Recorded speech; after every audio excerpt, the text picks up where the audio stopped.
Séance de travail entre une délégation de la commission de la CEDEAO et la haute direction politique de l'Union progressiste Le Renouveau. Elle a permis de faire le point de la mise en œuvre des recommandations de l'institution suite à la présidentielle de 2021 au Bénin. Atelier de renforcement de capacité des journalistes radio des espaces frontaliers. Une rencontre sous-régionale de la coopération suisse pour appeler les hommes des médias à faire preuve de professionnalisme dans les milieux hostiles. Et puis le siège du conseil d'administration des familles royales d'Abomey est désormais la nouvelle résidence du roi d'Abomey. Il a reçu les clés lors d'une cérémonie officielle et espère bien plus encore pour la cité historique. Bonjour à tous et bienvenue dans ce 13h. Une délégation de la commission de la CEDEAO a eu une séance de travail avec la haute direction politique du parti Union progressiste Le Renouveau. Une rencontre qui a permis aux deux partis d'échanger sur le niveau de mise en œuvre des recommandations faites par l'institution ouest-africaine suite à la présidentielle de 2021 au Bénin. On fait le point avec Ariane Da Silva et Julia Kouikou. Une délégation de la commission de la CEDEAO au siège du parti Union progressiste Le Renouveau.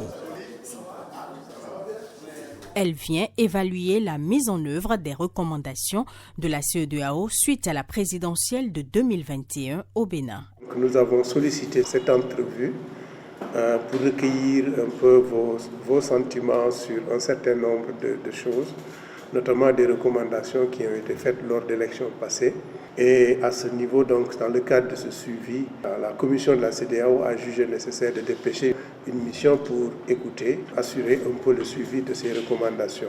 Des recommandations qui portaient sur trois principaux points: la culture de la paix, l'intégration des jeunes, des femmes et des personnes en situation de handicap dans la vie politique, puis le dialogue national.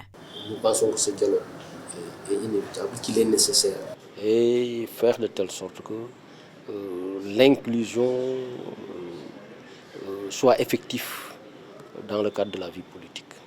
Sur ces chantiers, l'Union progressiste Le Renouveau se démarque. Nous sommes à jour en ce qui concerne la mise en œuvre de ces recommandations, notamment la posture que nous devons avoir en tant que parti politique pour permettre que les élections se passent dans la paix et dans la quiétude, la transparence, l'inclusivité dans notre pays. Le tour d'horizon a permis de savoir que l'Union progressiste Le Renouveau est dans cette posture. Le dialogue est permanent. Nous avons démontré que nous sommes ouverts au dialogue. La délégation de la commission de la CEDEAO a aussi pour mission de rencontrer les leaders d'autres partis politiques, de la mouvance comme de l'opposition, et toutes les autres parties prenantes qui pourraient contribuer à la paix et à la cohésion sociale. Le préfet de la Liborie a procédé au lancement des travaux de la 3e session ordinaire de la conférence administrative départementale de la Liborie au titre de l'année 2024. L'objectif reste le même, réfléchir aux questions de développement du département. Ossinia Deleke et Judicaël Aïna. Cette 3e session ordinaire de la conférence administrative départementale de la Liborie au titre du mois de septembre de l'année 2024 permet à l'autorité préfectorale, aux directeurs départementaux, aux responsables assimilés de son département de discuter. C'est un creuset d'échange qui essaie quand même de discuter sur un certain nombre de préoccupations et essaie d'apprécier aussi les recommandations, la mise en œuvre des recommandations formulées ultérieurement et pour voir dans quelle mesure c'est possible de repartir sur de nouvelles bases. De la sécurité à l'éducation, en passant par les problèmes des conflits agro-pastoraux, la consommation des boissons frelatées dans ce département. Les problèmes sont posés ici à l'autorité préfectorale. Présentement, nous sommes au début de la rentrée scolaire et c'est des sujets qu'on a abordés, les préparatifs liés à la rentrée dans notre département et ce que le gouvernement a déjà fait. Et les facteurs limitants auxquels nous sommes confrontés sur le terrain, du fait de nos spécificités. Vous savez, on a certaines zones inondables. Il y a un point qui a été présenté sur les inondations et tout ce qui peut être handicapant pour la bonne tenue de la rentrée dans certaines de nos localités. Et effectivement, il y a le volet sécuritaire aussi que nous avions abordé. C'est une bonne chose que le préfet ait voulu nous donner cette opportunité-là de parler du travail des enfants, d'accord, et au cours de cette session. Vous avez vu le débat que ça a généré quand on a parlé des enfants talibés. Le profit Ahmed Beloki Sama invite les uns et les autres à plus d'abnégation pour le développement du département de la Liborie. Voyons maintenant ce rendez-vous média de la Caisse des dépôts et consignations du Bénin. Une rencontre pour donner un aperçu de la Caisse, ses missions et son impact sur le pays. C'était aussi l'occasion de faire le bilan des réalisations. Les précisions avec Alexis Segbemon et Ariane Da Silva. Elle existe depuis 4 années et se positionne au cœur du financement économique et social du Bénin. La Caisse des dépôts et consignations du Bénin, CDCB, est une institution publique à caractère financier instituée par la loi numéro 2018-38 du 17 octobre 2018. Et c'est un établissement spécial parce que l'État a accordé à cet établissement une immunité d'exécution. Il lui a également accordé le pouvoir de sanctionner les assujettis qui devaient verser des fonds au niveau de la CDCB et qui ne le font pas. D'une part, nous gérons les fonds de l'épargne publique avec la plus grande rigueur, la plus grande transparence. Et d'autre part, nous contribuons au financement de projets d'envergure. À travers nos projets, nous visons non seulement à soutenir la croissance économique, mais aussi à améliorer la qualité de vie de nos concitoyens. La CDCB accompagne les secteurs publics et privés et investit dans plusieurs domaines à travers des projets d'intérêt général qui ont des impacts sur les populations. À GLODJB, nous avons pris une part très active dans la réalisation de ces 3 unités de textile intégrées. Et nous avons investi très exactement 27 milliards avec à la clé au minimum 15 000 emplois directs. Il y a le centre des affaires maritimes dans lequel la Caisse de dépôt a également investi à peu près 28 milliards. La Caisse de dépôt utilise les ressources majoritairement de la Caisse nationale de sécurité sociale. Donc c'est vos contributions pour la retraite, c'est nos contributions pour la retraite. Nous sommes partis d'un total bilan de 547 milliards en 2020. Aujourd'hui, le capital de la Caisse s'élève à 140 milliards de francs CFA. Et nous avons un total bilan au 30 juin 2024 qui fait 1030 milliards. Des résultats renforcés par la mise en œuvre de la feuille de route Weziza portée par l'équipe dirigeante actuelle depuis 12 mois à travers des actions. Ce que nous faisons aujourd'hui, c'est de dire la Caisse ne va pas aller s'endetter en propre, mais la Caisse va structurer des véhicules pour porter les différents projets, de sorte à pouvoir non seulement déconsolider la dette, mais également pouvoir faire venir des partenaires et des investisseurs sur les différents projets. Nous dynamisons la coopération bilatérale avec les autres caisses de dépôt. Nous avons également eu l'opportunité de renforcer notre coopération avec des institutions telles que l'Agence française de développement. Nous avons également pu bénéficier d'une facilité verte de la part de la Banque africaine de développement. Pour plus d'impact, la Caisse des dépôts et consignations du Bénin travaille à diversifier ses niches de ressources financières et à l'occasion de ce rendez-vous média, elle a rendu publique sa vidéo institutionnelle. Ce n'est pas encore une habitude alimentaire acceptée de tous au Bénin, mais dans d'autres pays, on consomme les insectes. Ils sont même une source bien plus élevée de protéines que la viande. C'est un gage de sécurité alimentaire selon de nombreux scientifiques, à l'image de ceux que nous allons voir sur le projet de farine à base d'insectes comestibles. Les précisions avec Marcel Rossi et Alexis Quenom. Selon les dernières estimations du réseau de prévention des crises alimentaires cité par la Banque mondiale, 29,5 millions de personnes ont besoin d'une aide alimentaire d'urgence. Et en Afrique de l'Ouest, 16,5 millions d'enfants souffrent de malnutrition aiguë.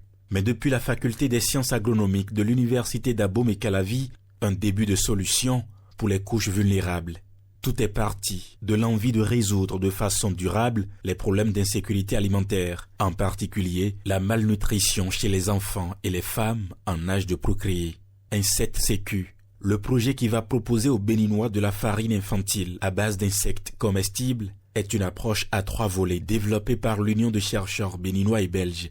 En réalité, peut-être vous en consommez lorsque vous mangez les tchétchangas, les viandes braisées que les babas nous vendent. Alors le piment qu'on vous rajoute pour consommer cela contient souvent des insectes. Eh bien, c'est pour ça que c'est souvent intéressant et vous en demandez davantage. La consommation des insectes, c'est une pratique séculaire dans notre pays. Dans certaines régions du Bénin, les insectes sont consommés depuis des lustres.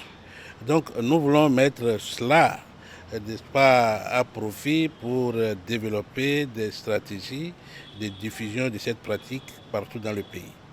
Par l'incorporation, donc c'est le 3e volet de ce projet, l'incorporation de la farine d'insectes dans des formules alimentaires afin de fabriquer une farine infantile nutritive, saine et appréciée. Et pour la réussite du projet, l'association des consommateurs, déjà associée à la formulation, a un grand rôle à jouer. Ce n'est pas qu'on ira attraper seulement les insectes et les introduire dans la consommation. C'est tout un processus de sécurisation de ces aliments. Et d'ailleurs, vous savez qu'en termes de contrôle, il y a une agence qui s'occupe de la sécurité sanitaire des aliments. Donc, après la production, ça va rentrer dans cette chaîne de contrôle pour rassurer les consommateurs de ce que c'est un produit sûr. Et nous, on est là pour faire la veille dans ce sens, pour que cela ne crée pas des nuisances après la consommation. Un ingrédient d'avenir pour le Bénin et pour toute l'Afrique, les premiers échantillons, d'ici 3 ans ou moins. La notion de service public n'est pas toujours bien perçue par les citoyens, encore moins par les entreprises. La Société de gestion des déchets et de la salubrité veut corriger le tir. Elle a initié à la notion de service public les nouvelles petites et moyennes entreprises qu'elle a recrutées. Miché Elegbe et Nathalie Doris Oolabi pour les détails.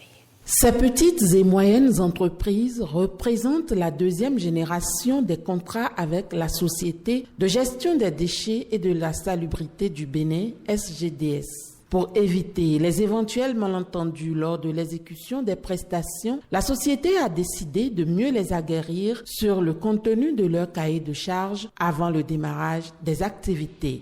Nous sommes venus aujourd'hui à Porte-Nouveau pour former les PME que nous avons recrutés sur les notions de service public pour que les prestations se déroulent correctement à la satisfaction des populations. Ce service public, c'est de leur dire leurs obligations par rapport au cahier des charges qu'ils ont eux-mêmes signé, notamment le respect de tout ce qui est sécurité routière, leur montrer les différentes parties d'une voie, qu'est-ce qu'on appelle chaussée, qu'est-ce qu'on appelle trottoir, qu'est-ce qu'on appelle accotement, et ce que nous attendons du niveau de nettoyage de toutes ces parties de la voie. Pour la mise en œuvre de ces activités sur le terrain, la SGDS bénéficie de l'accompagnement de la mairie de Porto-Novo. La mairie a l'obligation, comme elle en avait l'habitude, d'accompagner, de faire le suivi avec les superviseurs, les PME. Nous essayons et nous allons continuer. C'est d'ailleurs la raison pour laquelle nous assistons également à la formation pour savoir en réalité quelles sont les attributions effectives de ces PME pour un meilleur suivi. On est ravis d'être là quand même. Merci à la SGDS et par la grâce de Dieu, tu vas nous aider à mettre en propre la ville de Porto-Novo. Au cours de cette formation, on a reçu beaucoup de choses qui nous reconfortent dans nos activités et que désormais nous saurons ce qu'on peut faire pour que toutes les rues de Grand Nokoué soient propres. Rappelons que la Société de gestion des déchets et de la salubrité du Bénin intervient dans les 5 communes du Grand Nokoué et dans la commune de Parakou. La première édition des Journées vétérinaires du Bénin se tient du 26 au 28 septembre prochain à Cotonou. L'événement est placé sous le thème « Le vétérinaire, un agent essentiel de santé au cœur de l'approche One Health ». Les objectifs de ces journées sont dévoilés aux professionnels des médias lors d'une conférence de presse. Le président du Conseil national de l'Ordre des médecins vétérinaires est ici au micro de François Azissou et Amandine Agnamoussou. On a près de 60% des maladies émergentes, c'est-à-dire des nouvelles maladies qui apparaissent, qui sont d'origine animale. Et globalement, 75% des maladies émergentes humaines sont zoonotiques. Donc c'est dans ce contexte que nous avons placé ces premières journées vétérinaires. De façon générale, les journées vétérinaires du Bénin, c'est d'assurer une visibilité du rôle essentiel joué par les vétérinaires dans la démarche Une seule santé afin de réduire l'incidence des zoonoses, améliorer la qualité sanitaire des aliments et contribuer à améliorer la santé humaine et la constitution de la richesse du pays. Et donc pour atteindre cet objectif-là, nous allons travailler sur plusieurs pans, donc notamment faire des actions d'information, d'éducation et de sensibilisation en direction de la population béninoise. Dans un second temps, nous allons, à travers ces journées, assurer la formation et la sensibilisation des professionnels vétérinaires. Nous allons parler également des sujets tels que la résistance aux antimicrobiens. On voudrait à travers ces journées aussi mobiliser les leaders d'opinion donc autour de cette problématique des zoonoses. Et l'une des zoonoses que nous allons surtout adresser au cours de ces journées est la rage. Et donc le 28 septembre, qui va être la fin des journées vétérinaires, coïncide également avec la journée mondiale de lutte contre la rage. Donc mobiliser les leaders d'opinion, les acteurs de la société civile pour que la population puisse faire le geste qui sauve, qui est de vacciner les chiens. Et entre autres, à part cette zoonose, nous allons également profiter de ces journées-là pour pouvoir sensibiliser de façon générale sur la conduite à avoir pour s'assurer qu'en ayant des animaux ou en mangeant de la viande, on ne s'expose pas à des risques sanitaires. Les journalistes radio des espaces frontaliers étaient en atelier de renforcement de capacité à Nati Tengou, une rencontre régionale qui fait suite à l'étude sur les contraintes et opportunités d'accès à l'information pour les populations transfrontalières. Elle est initiée par la coopération suisse pour inciter ces journalistes à toujours miser sur le professionnalisme dans des milieux hostiles. Le point avec Jean-Claude James et Yves Agodopessi. Nous devons faire en sorte de ne pas devenir des radios mille collines. Si on ne sait pas ce qu'on doit faire, ce qu'on ne doit pas faire, là au moins on sait. D'entrée, l'objectif à terme de cette rencontre régionale est dévoilé. Les 40 professionnels environ ont été outillés dans ce sens pour des productions de qualité avec dans le viseur un défi. Réduire les risques auxquels ils sont confrontés. Vous savez très bien que le contexte est un peu difficile. L'idée, c'est de travailler à ce que non seulement ça renforce la cohésion sociale, mais également ça puisse renforcer la sécurité des journalistes. Notre ambition, c'est de voir comment mettre en place une plateforme de collaboration parce qu'on a des défis communs en matière de sécurité, mais aussi il y a un aspect important, la désinformation. Béninois, burkinabés et togolais, ces journalistes viennent des radios des zones frontalières en proie à l'insécurité pour un partage d'expériences. Alors qu'elles sont situées en milieu difficile d'accès, avec des équipements vétustes, les législations des pays devraient évoluer pour accompagner ces radios-là qui jouent un rôle de service public. Deuxième élément, c'est la question donc aujourd'hui de ces radios qui émettent au-delà de la frontière de leur pays. Votre mission est ainsi noble, informer, éduquer et parfois même protéger les populations en leur donnant des outils pour mieux comprendre leur environnement. Nous comptons sur votre professionnalisme, votre éthique et votre dévouement pour continuer à être des acteurs de changement et des piliers de la démocratie et du développement local. Modules théoriques, ateliers pratiques, visites de terrain et accompagnement personnalisé ont rythmé cette rencontre de 3 jours initiée par un partenaire de vieille date des médias, la coopération suisse. Pour cette rentrée scolaire, le maire de la commune de Banikwara, au nom du parti Union progressiste Le Renouveau, a offert des kits scolaires aux meilleurs apprenants des collèges de la commune. Encourager le maintien des enfants à l'école, c'est l'objectif de cet acte social. Ousenia Delike et Judicaël Aïnan sont témoins de l'événement. Quand on est excellent, parfois il y a l'émotion.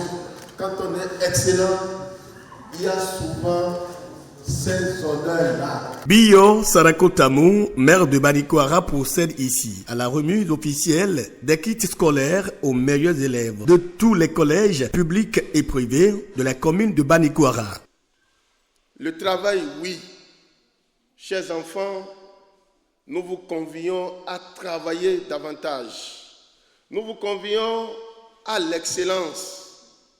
Nous vous invitons à être sérieux à l'école, à travailler pour rendre heureux vos parents, à travailler pour faire de la commune de Banikwara la commune excellente, la commune meilleure au niveau des examens nationaux. Une initiative du Parti Union Progressiste Le Renouveau, UPR, dont l'objectif est d'encourager la scolarisation des enfants dans cette localité.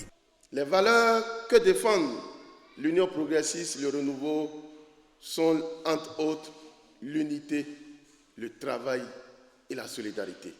Cet acte d'appui en kit scolaire aux meilleurs apprenants et aux meilleurs enfants vulnérables dans cette localité vient soulager quelque peu la peine des familles à la veille de cette rentrée scolaire. Je remercie tous les membres du Parti Union Progressiste. Je remercie particulièrement le maire de la commune de Banikwara pour son geste à l'endroit de nos enfants. Au nom donc de tous les élèves bénéficiaires de ces dons, nous vous disons merci à tous les responsables de l'Union Progressiste de Renouveau. À travers ces actes d'amour qui se multiplient depuis quelques années, le maire de Banikwara Biosa Hakotamou démontre à tous que l'Union Progressiste Le Renouveau, dirigée par le professeur Joseph Diogbenou, est un parti qui prône le partage, la concorde et l'amour du prochain. La nouvelle résidence du roi d'Abomey est prête à l'accueillir. Ce n'est rien d'autre que le siège flambant neuf du conseil d'administration des familles royales d'Abomey-Kafra. Les clés ont été remises au souverain au cours d'une cérémonie qui a réuni les membres de la cour royale ainsi que les autorités. Pierrette Adayossi et Canel Capo. C'est ici, au siège du CAFRA, conseil d'administration des familles royales d'Abomey, que va vivre désormais le roi de la cité historique d'Eric Badjavi. Sa Majesté, de date de Wenondegberanzin, reçoit les clés de son nouveau palais. Le roi d'Abomey salue cet incroyable joyau offert par le chef de l'État.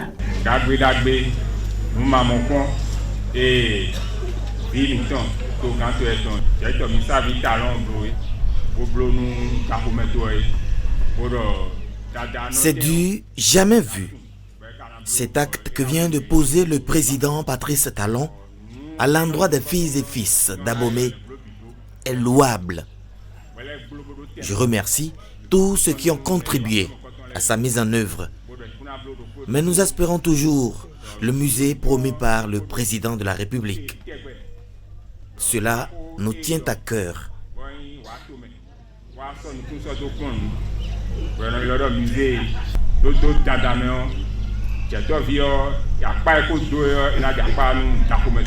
La doléance du roi ne va plus tarder à trouver des réponses car cette cérémonie annonce le démarrage imminent des travaux de construction du musée de l'épopée des Amazones et des rois de Dahomey. Les projets de restauration proprement dit et de construction seront lancés d'ici novembre à décembre, pendant que les programmes de formation, d'échange, de chantier-école vont se poursuivre en parallèle de ces travaux afin de conforter le renforcement de l'écosystème touristique du site palatial de la région.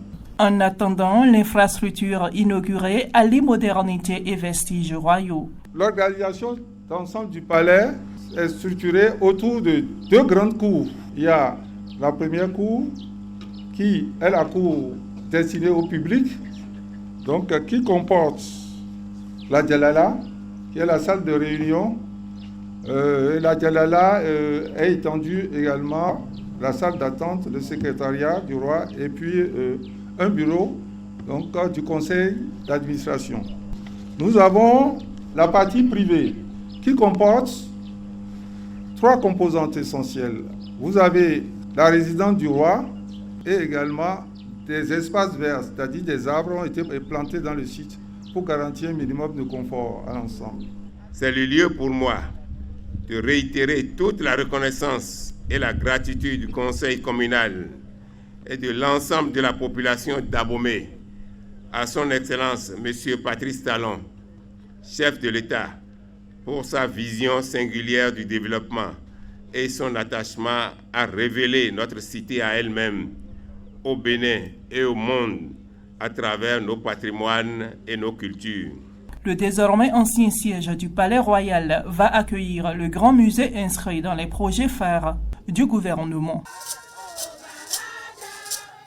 L'association d'Aïron organise la première session de son programme de spectacle, une occasion pour les acteurs béninois de vendre leur production. Le début de la saison est prévu pour le 28 septembre prochain. Les détails au micro de Esther Amessiga et Daniel Ada. Ce que je mets dans le théâtre d'Aïron,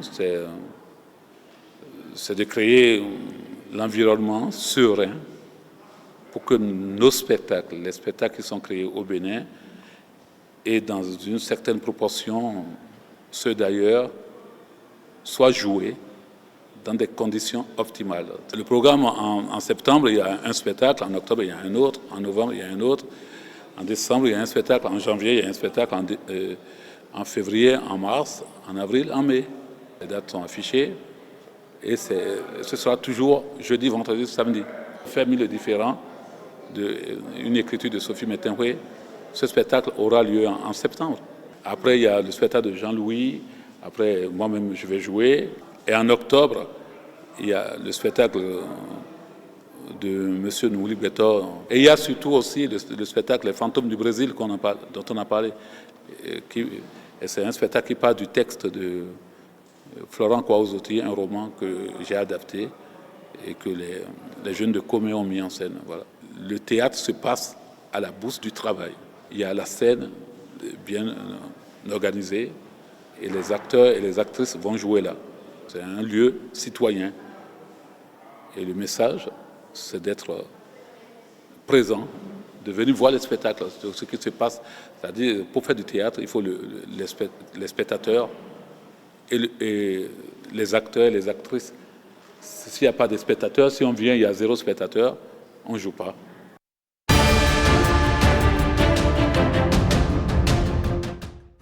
Faisons pour finir le point de l'actualité internationale avec Heureuse Danandé.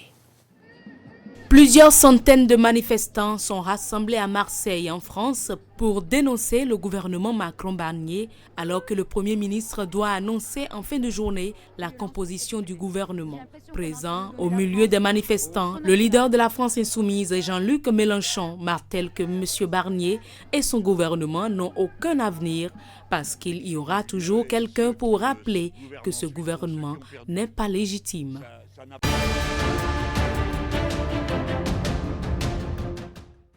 Pendant ce temps, l'Élysée accueille près de 10 000 personnes. Elle visite le palais présidentiel à l'occasion des Journées européennes du patrimoine. L'actualité le montre souvent, donc on a envie de le voir, raconte Brigitte Bibal, venue de Toulouse pour visiter le palais de l'Élysée.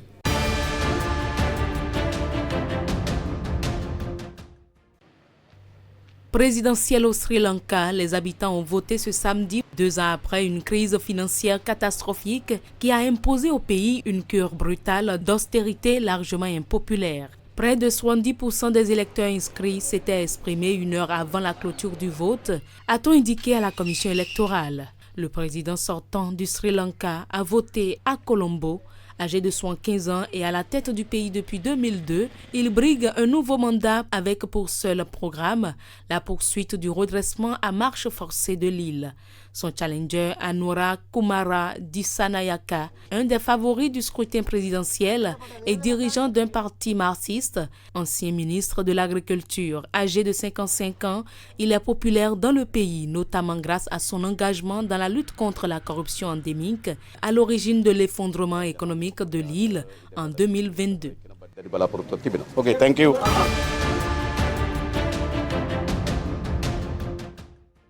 Près d'1 tonne de cocaïne possiblement destinée au marché européen a été saisie en Uruguay, dans la région métropolitaine de la capitale Montevideo. C'était lors d'une opération ayant notamment abouti à l'arrestation de 2 personnes. Ces dernières années, l'Uruguay est passé de pays de transit à pays de stockage de la cocaïne qui vient principalement de Bolivie avant d'être expédiée en Europe, selon les experts.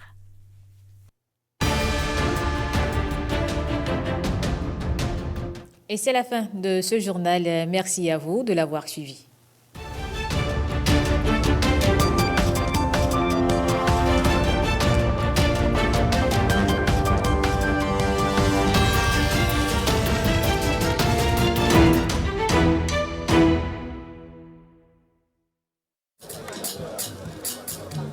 C'est avec enthousiasme que ces conducteurs de taxi-moto ont répondu à l'appel de BetClick. La plateforme de paris sportifs